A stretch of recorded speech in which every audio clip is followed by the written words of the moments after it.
CNN hosted old Joe last night for one of their town hall events, and it was an emotional roller coaster. At times it was sad, other times it was hilarious, because when Joe Biden's live on television without a teleprompter, you don't know what the heck he's gonna say.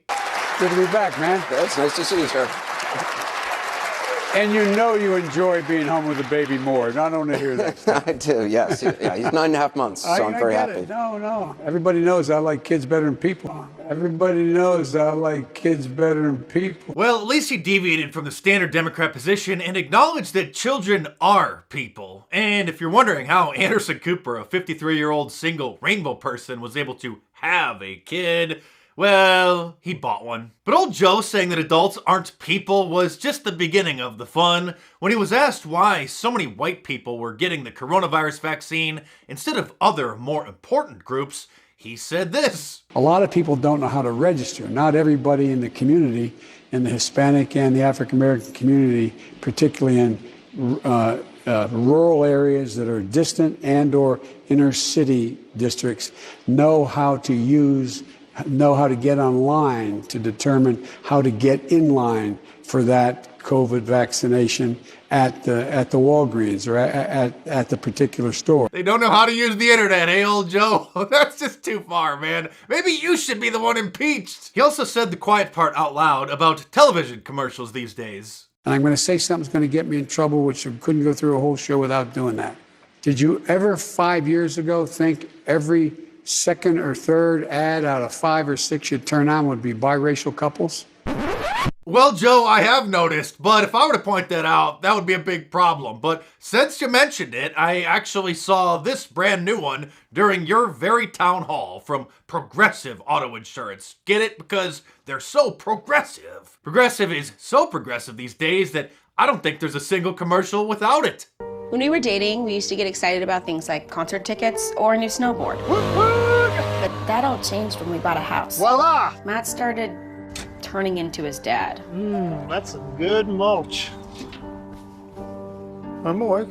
In my new book, Hollywood Propaganda, I detail how the major advertising agencies have openly admitted that they've been inserting social justice messages into commercials for products and services that have nothing to do with the subtext of the ads because, well, they don't want to leave any avenues untouched for propagandizing the general public. One of the highlights of the town hall was when old Joe crushed the hopes and dreams of a college student who demanded that you and I pay for her college tuition.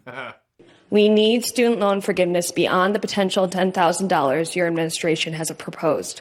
We need at least a $50,000 minimum. What will you do to make that happen? I will not make that happen. Don't be too disappointed though, kid. Through the magic of inflation, old Joe is going to save you $10,000 from your student loans. Of course, Anderson Cooper never pushed back on any of his lies, like when he said that there was no vaccine ready, let alone being shipped, until after he was in the Oval Office. The biggest thing, though, as you remember, when you and I shouldn't say it that way, as you remember, but when you and I talked last, we talked about, it's one thing to have the vaccine, which we didn't have when we came into office, but a vaccinator. How do you get the vaccine into someone's arm? Of course, millions of Americans had already received the vaccine before old Joe moved out of the basement and into the White House, but who are you going to believe, the facts or CNN? Oh, and speaking of inflation, millions of Americans are still waiting for their latest stimulus check to arrive because, well, with a Democrat-controlled House, Senate, and a presidency, they should have been sent out by now. And so a lot of people are tweeting to old Joe and White House Press Secretary Jen Circleback Psaki asking the question.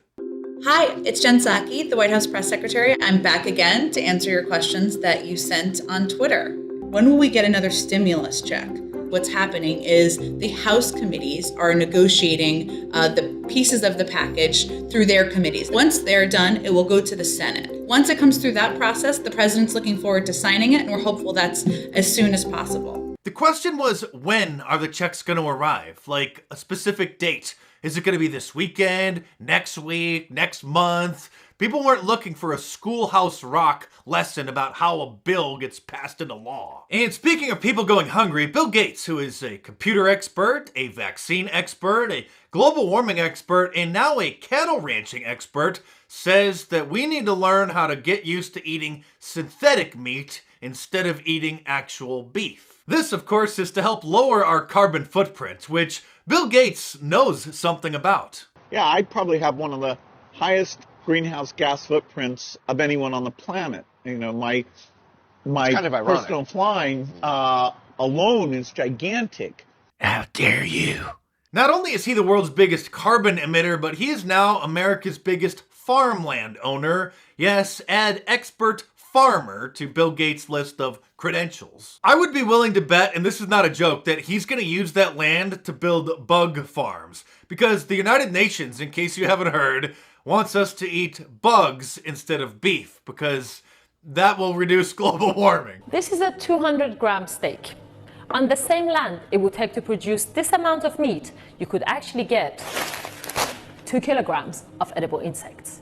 As for the amount of feed it would take to produce, you would have 2.5. The greenhouse gases emitted from producing 200 grams of steak is the same as if you were to produce 20 kilograms of edible insects.